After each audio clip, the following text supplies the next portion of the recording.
Hey guys, this is my Square Scrub EBG20. Having issues having to replace the grip face on this machine prematurely.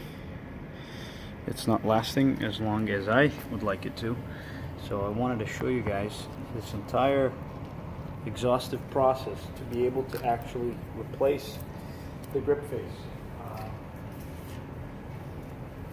This is the grip face here. This would be the new one. It's got a sticky back, comes with this film. Basically, you peel this off like so, stick this on here, and that's what holds your pad. Now,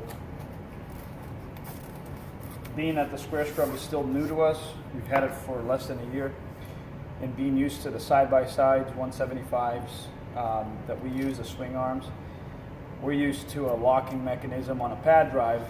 So when we see this kind of scares me. It's very thin, it's plastic, and the actual Velcro teeth, or whatever they're called, the knobs on this are not very deep. So I'm not sure if you can see in the camera, but it's paper thin. And it's very hard to imagine how this is going to hold up on an 8-hour floor stripping job, especially when we're using stripper. Mostly we're doing the Square Scrub dry strip, but when we do use wet strip, we're going to add stripper, which is going to be probably fighting against the adhesion of this pad. Now, we haven't had issues with the pad actually sticking onto the plate. The issue we have is once this is on here, it barely sticks to an SPP pad. Okay, so the SPP pad is supposed to stick to it.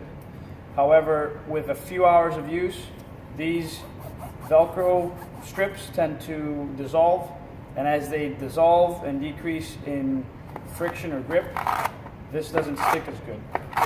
So I'm going to show you guys what we've done is basically a step-by-step, and I'll take a minute to bring my tools over.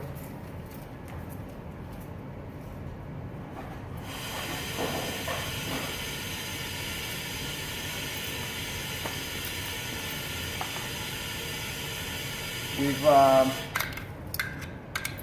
used a heat gun this time around. Last time I didn't have the heat gun, but because I struggled last time, I decided we would get a heat gun. And that removed the existing grip face that was on this earlier, and it was dissolved. So actually part of it, this whole entire corner chunk, was missing from the previous one we removed. It dissolved it down to the plate. So this plate here is actually a little bit smoother on the sides, because we dissolved it during this actual job that we're in now. It's about 30,000 square feet of VCT here. We do it once a year, and we have the contract for cleaning here, so we're here 5 days a week, but the floors don't get as much attention. So we brought this along to try to speed it up, and it certainly performs well. The only issue is all of this. Having to prep this plate, remove the adhesive, and now I've already let this soak in xylene. So this is actually xylene here on this plastic tray. I let this basically sit on it after I peeled the original existing grip face from it. And to do that, we used a heat gun. We peeled it off, and it took about 20 minutes to be able to scrape all of this off and to get it this clean. Now, what you can't see in the camera is there is still a film of adhesive on this, and so it's very tacky to the touch, and they say that it now needs to be sanded. So I'm going to use a Ryobi sander and just a palm sander to get all this crap off of here. But this would be the one drawback that I can say to the Square Scrub EBG.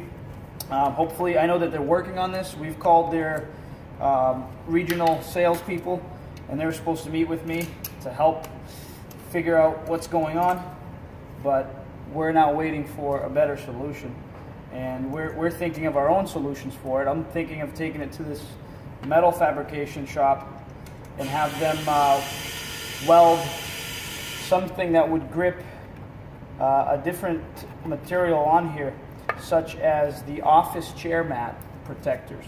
So what you put on the floors to protect the carpeting underneath chairs, office chairs.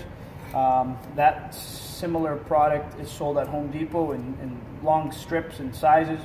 I was going to cut one to size. It's got longer plastic teeth and knobs on them. Somehow fix that onto this, possibly screw it on, and maybe we can create our own solution due to this problem. So if you guys have any suggestions or similar issues, please let us know. Appreciate it, guys. Thank you.